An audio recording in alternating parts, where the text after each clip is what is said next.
حضرت داؤد علیہ السلام کے زمانے میں بنی اسرائیل کے لیے ہفتے کا دن صرف عبادت کے لیے مخصوص تھا، اور اس دن مچھلی کا شکار سمیت یعنی دنیاوی کام ممنوع تھے۔ لیکن سمندر کے کنارے آباد مچھلی کے شوقین لوگوں نے اللہ تعالیٰ کے حکم کی نافرمانی کی، جس پر اللہ تعالیٰ نے ان کی شکلوں کو مسخ کر دیا، اور پھر 3 دن بعد وہ سب مر گئے۔ بسم اللہ الرحمن الرحیم۔ حضرت داؤد علیہ السلام کو ان خداداد صلاحیتوں کی بدولت پورے علاقے میں پسندیدہ نظروں سے دیکھا جاتا تھا۔ ان کی شخصیت اتنی مشہور کن تھی کہ جو بھی انہیں دیکھتا ان سے متاثر ہوئے بغیر نہ رہتا۔ رنگ سرخ و سفید، تارخد و خال و حسین، گفتگو میں سلیقہ اور احترام تھا، قد پستہ، آنکھوں میں برا پن اور سر کے ایک گوشے میں گن پن تھا۔ یاد رہے کہ حضرت داؤد علیہ السلام یہودا نسل سے تھے، یعنی یہودی نسل سے تھے۔ شجرہ نسب حضرت یعقوب علیہ السلام سے حضرت ابراہیم علیہ السلام تک جا پہنچتا ہے۔ آپ حضرت یوسف علیہ السلام کے بیٹے کے خاندان میں واحد شخصیت تھے جو بیک وقت پیغمبر رسول اور بادشاہ تھے۔ آج کی ویڈیو میں ہم حضرت داؤد علیہ السلام کی زندگی کے مکمل حالات و واقعات، آپ علیہ السلام کے معجزات اور آپ علیہ السلام کی سیرت پر تفصیل سے بات کریں گے۔ ناظرین، آپ کو بتاتے چلیں کہ حضرت داؤد علیہ السلام 965 قبل مسیح فلسطین میں پیدا ہوئے۔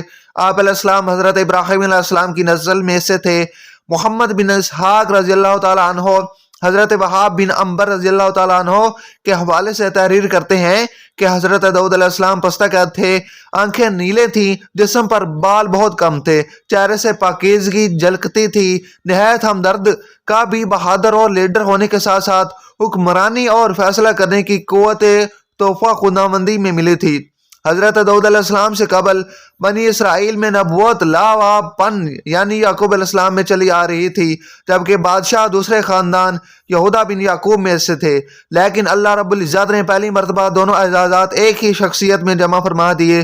حضرت داؤد علیہ السلام اللہ کے برگزیدہ نبی اور رسول اللہ صلی اللہ علیہ وسلم تھے، اور بادشاہ بھی۔ اور یاد رہے کہ انبیاء کرام میں حضرت آدم علیہ السلام کے بعد حضرت داؤد علیہ السلام ہی وہ پیغمبر ہیں جنہیں قرآن کریم میں خلیفہ کے لقب سے نوازا، جیسا کہ سورہ سواد کی آیت نمبر 26 میں اللہ تعالیٰ نے فرمایا، اے داؤد، ہم نے تمہیں زمین پر خلیفہ بنا دیا، تم لوگوں کے درمیان حق کے ساتھ فیصلے کرو۔ ناظرین، آپ علیہ السلام کی پہلی فتح کا تذکرہ کرتے ہیں جو کم سنی کی عمر میں آپ علیہ السلام کو حاصل ہوئی تھی۔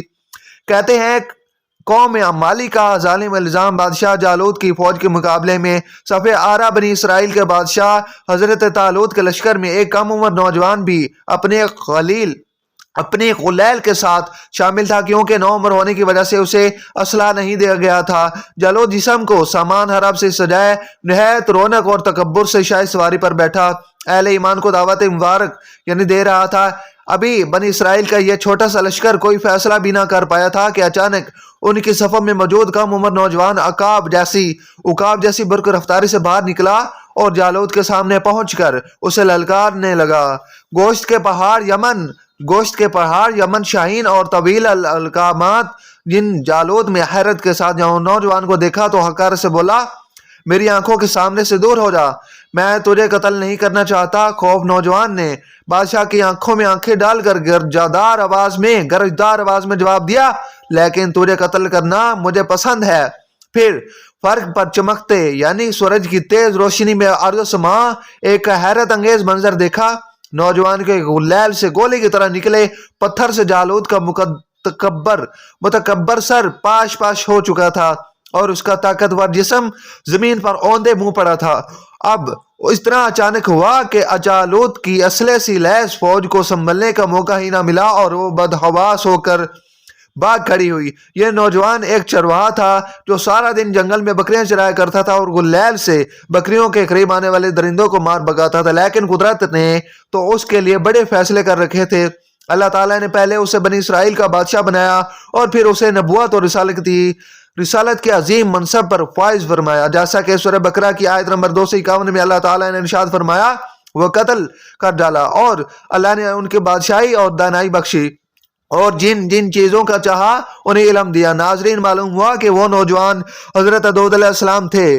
تو اسی طرح آگے وہ نوجوان حضرت داؤد علیہ السلام تھے جالوت کو قتل کیا، اور یہ آپ علیہ السلام کی پہلی فتح تھی، جس کے بعد اللہ تعالیٰ نے آپ علیہ السلام کو بادشاہ بھی عطا فرمائی، نبوت بھی، اور آپ علیہ السلام کو اللہ تعالیٰ نے کتاب یعنی زبور بھی عطا فرمائی۔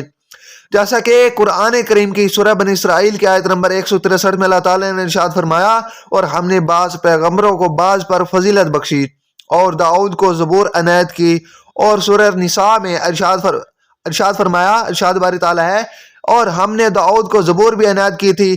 امام بغوی رحمۃ اللہ تعالیٰ علیہ نے اپنی تفسیر میں لکھا ہے کہ زبور اللہ کی کتاب ہے جو حضرت داؤد علیہ السلام پر نازل ہوئی، اس میں 150 صورتیں ہیں جو دعاؤں اور حمد و ثنا پر مشتمل ہے، تاہم ان میں حلال و حرام اور فرائض و حدود کا بیان نہیں ہے۔ زبور کے لغوی معنی یعنی زبور کے لغوی معنی پارے یا ٹکڑے کے ہیں۔ دراصل زبور کے نزول کا مقصد تورات کی تکمیل تھا، اس لیے گویا یہ تورات ہی کا ایک حصہ یا ٹکڑا ہے۔ ناظرین، آپ کو بتاتے چلیں کہ زبور اللہ تبارک و تعالیٰ کی حمد و ثنا سے مزین ہے، اور حضرت داؤد علیہ السلام کو اللہ تعالیٰ نے دل نشیں آواز عطا فرمائی تھی۔ آپ علیہ السلام جب زبور کی تلاوت فرماتے تو آفرین تلاوت سے مشہور ہو کر چرند پرند، درخت، پہاڑ، جن و انس، دریاؤں، سمندر یعنی سب اللہ تعالیٰ کی حمد و ثنا میں کھو جاتے۔ اس لیے آج لہن داؤدی ضرب المثل ہے۔ مسجد احمد میں حضرت ابو ہریرہ رضی اللہ تعالیٰ عنہ سے مروی ہے کہ رسول اللہ اکرم صلی اللہ علیہ وسلم نے فرمایا کہ داؤد علیہ السلام پر قرات کو آسان اور ہلکا کر دیا گیا تھا۔ وہ اپنے گھوڑے پر زیر کسری کا حکم فرماتے، اور اس سے پہلے کہ ذہن کثیر جاتی آپ علیہ السلام پوری زبور تلاوت کر چکے ہوتے تھے۔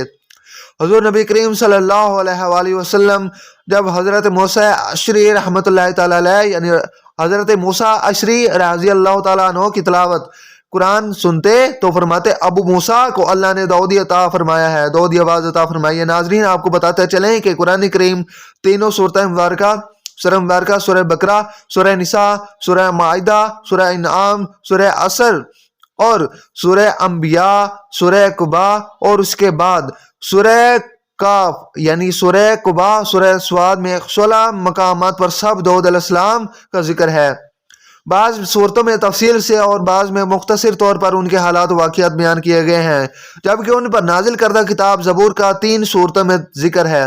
اللہ تعالیٰ نے سورہ انبیاء میں فرمایا کہ ہم نے پہاڑوں کو داؤد علیہ السلام کے لیے یعنی پہاڑوں کو داؤد کے لیے مسخر کر دیا کہ ان کے ساتھ تسبیح کرتے تھے، اور جانوروں کو بھی مسخر کر دیا تھا۔ اسی طرح سورہ سواد کی آیت نمبر 19 میں اللہ تعالیٰ نے فرمایا، ہم نے پہاڑوں کو ان کے لیے زیر فرما کر دیا تھا کہ صبح شام ان کے ساتھ اللہ کی تسبیح کیا کرتے تھے، اور پرندوں کو بھی جمع کرتے رہتے تھے، اور پرندے جمع ہوتے رہتے تھے، اور سب ان کے فرما بردار تھے۔ ناظرین، مفسرین کے مطابق اللہ تبارک و تعالیٰ نے پہاڑوں، پرندوں اور جانوروں کو حکم دیا تھا کہ جب داؤد علیہ السلام اللہ تعالیٰ کا ذکر کریں تو وہ سب بھی ان کلمات کو دہرائیں۔ جب وہ زبور کی تلاوت کرتے تو پرندے بھی ہوا میں ٹھہر ٹھہر کر ان کے ساتھ ذکر الہی میں شامل ہو جاتے۔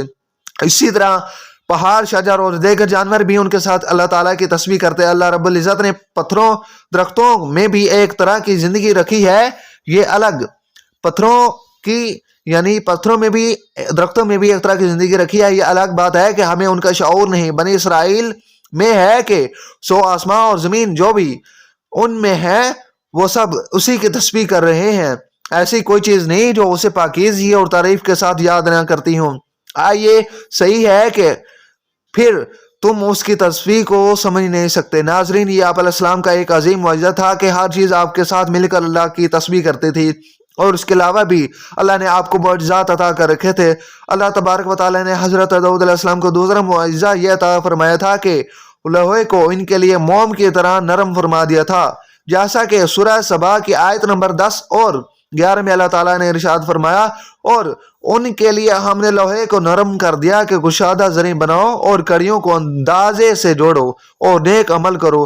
حضرت حسن بصری رحمۃ اللہ تعالیٰ علیہ، حسن قتادہ رحمۃ اللہ تعالیٰ علیہ اور حضرت عامر رحمۃ اللہ تعالیٰ علیہ فرماتے ہیں کہ اللہ نے ان کے لیے لوہے کو نرم کر دیا، حتیٰ کہ بغیر آگ بھٹی کے اپنے ہاتھ کے ساتھ اس طرح یعنی جوڑتے، اس طرح موڑ لیا کرتے تھے کہ انہیں لوہا موڑنے کے لیے ہتھوڑے کی ضرورت نہ پڑتی، اور کسی دوسرے اوزار کی وہ موم کی طرح ہاتھ سے ان کی کڑیاں بنا لیا کرتے تھے۔ حضرت قتادہ رحمۃ اللہ علیہ فرماتے ہیں، سب سے پہلے شخص جنہوں نے کڑیوں کی انتہائی محظوظ ذرا بنائی وہ حضرت داؤد علیہ السلام ہیں، اس سے پہلے صاف چادر کی زریں بنتی تھیں۔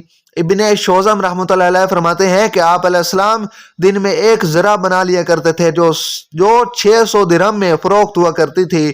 ناظرین، یہ ذرہ سازی کی حکمت کی تو اللہ تعالیٰ نے اللہ تعالیٰ ارشاد فرماتے ہیں، ہم نے اسے یعنی داؤد کو تمہارے لیے لباس بنانے کا ہنر سکھایا تاکہ لڑائی کے ضرر سے تمہارا بچاؤ ہو سکے۔ تفسیر ابن کثیر میں حافظ ابن عساکر رحمۃ اللہ علیہ کی روایت ہے کہ حضرت داؤد علیہ السلام اپنی خلافت کے زمانے میں خلیہ بدل بدل کر بازاروں میں لوگوں سے پوچھا کرتے تھے کہ داؤد کیسے آدمی ہے۔ چونکہ سلطنت میں عدل و انصاف عام تھا، لوگ آرام و عیش سے رہتے تھے، کسی کو حکومت سے شکایت نہ تھی، اس لیے آپ علیہ السلام جس سے بھی سوال کرتے وہ حضرت داؤد علیہ السلام کی تعریف ہی کرتا۔ اللہ تعالیٰ نے آپ علیہ السلام کی تعلیم کے لیے ایک فرشتے کو انسانی شکل میں بھیجا تو آپ علیہ السلام نے حسب عادت اس سے بھی وہی سوال کیا۔ فرشتے نے جواب دیا، داؤد بہت اچھا آدمی ہے، وہ اپنے نفس اور اپنی رعایت کے لیے بھی بہتر ہے، مگر ان میں ایک عادت ایسی ہے کہ وہ نہ ہوتی تو کامل انسان ہوتے۔ داؤد علیہ السلام نے پوچھا، وہ کیا عادت ہے؟ کہا، وہ اپنے اہل و عیال کے خرچ کے لیے بیت المال سے خرچ لیتے ہیں۔ یہ بات سن کر حضرت داؤد علیہ السلام پریشان ہوئے اور حضرت داؤد علیہ السلام نے دعا فرمائی، اے اللہ مجھے کوئی ایسا کام سکھا دے جو میں اپنے ہاتھ سے کروں اور اس کی ذرا سے اہل و عیال کے اخراجات پورے کر سکوں، عوام کی خدمت اور سلطنت کے تمام کام بلا معاوضہ کروں۔ ان کی دعا قبول ہوئی اور انہیں ذرا بنانے کا ہنر سکھا دیا گیا۔ اور ناظرین، آپ بات کرتے ہیں آپ علیہ السلام کی عبادت و اطاعت کی۔ قرآن کریم کے سورہ سعد کی آیت نمبر 17 میں اللہ تعالیٰ نے ارشاد فرمایا، ہمارے بندے داؤد کو یاد کرو جو صاحب قوت ہے اور بے شک وہ جو رجوع کرنے والے تھے۔ مفسرین فرماتے ہیں کہ اس آیت مبارکہ میں اللہ تعالیٰ نے حضرت داؤد علیہ السلام کے بہت زیادہ عبادت میں مصروف رہنے کی جانب اشارہ فرمایا ہے۔ اس کے بعد حدیث مبارکہ میں آتا ہے کہ اللہ تعالیٰ کو سب سے زیادہ محبوب نماز داؤد علیہ السلام کی نماز اور سب سے زیادہ محبوب روز داؤد علیہ السلام کے روزے ہیں، یعنی روزے سب سے زیادہ محبوب حضرت داؤد علیہ السلام کے ہیں۔ وہ نصف رات تک سوتے، پھر اٹھ کر رات کا تہائی حصہ عبادت میں کھڑے رہتے اور رات کی آخری حصے میں سو جاتے، ایک دن روزہ رکھتے اور ایک دن ناگا کرتے، جنگ میں فرار نہ ہوتے۔ ناظرین، یاد رہے کہ حضرت داؤد علیہ السلام اپنے زمانے میں لوگوں کے مقتدیوں کے پیشوا تھے۔ آپ علیہ السلام عدل و انصاف اور زہد و تقوی میں مشہور تھے۔ آپ علیہ السلام بے مثال خطیب بھی تھے اور خطبات میں حمد و ثنا کے بعد اما بعد سب سے پہلے انہوں نے ہی کہنا شروع کیا۔ اللہ تعالیٰ نے حضرت داؤد علیہ السلام کو نبوت اور رسالت کے ساتھ حکومت بھی عطا فرمائی تھی اور آپ علیہ السلام کو بہت سے معجزات یعنی اوصاف حمیدہ سے نواز رکھا تھا۔ آپ علیہ السلام فن خطابت کے ماہر تھے، جبکہ آواز بھی خوبصورت پائی تھی، لہذا درس و تبلیغ اور وعظ و نصیحت کے ذریعے بنی اسرائیل میں جذبہ جہاد ابھارا اور انہیں کفار و مشرکین کے ساتھ جنگ پر آمادہ کیا، جیسے کہ قرآن پاک کی سورہ سعد کی آیت نمبر 20 میں اللہ تعالیٰ نے ارشاد فرمایا، اور ہم نے اس یعنی داؤد علیہ السلام کی حکومت کو مضبوط کیا اور انہیں حکمت نبوت اور فیصلے کی قوت عطا فرمائی۔ روایت میں آتا ہے کہ بہت تھوڑے عرصے میں فلسطین، عراق، شام، دمشق، اردن اور خلیل سے عقبہ سے فرات تک جزیرہ العرب کے بیشتر علاقے ان کے زیر نگیں آ چکے تھے۔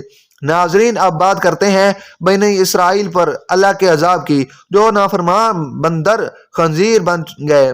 اس حوالے سے قرآن پاک میں اللہ تبارک و تعالیٰ ارشاد فرماتے ہیں، اور تم ان لوگوں کو خوب جانتے ہو جو تم میں سے ہفتے کے دن مچھلی کا شکار کرنے میں حد سے زیادہ تجاوز کر گئے تھے۔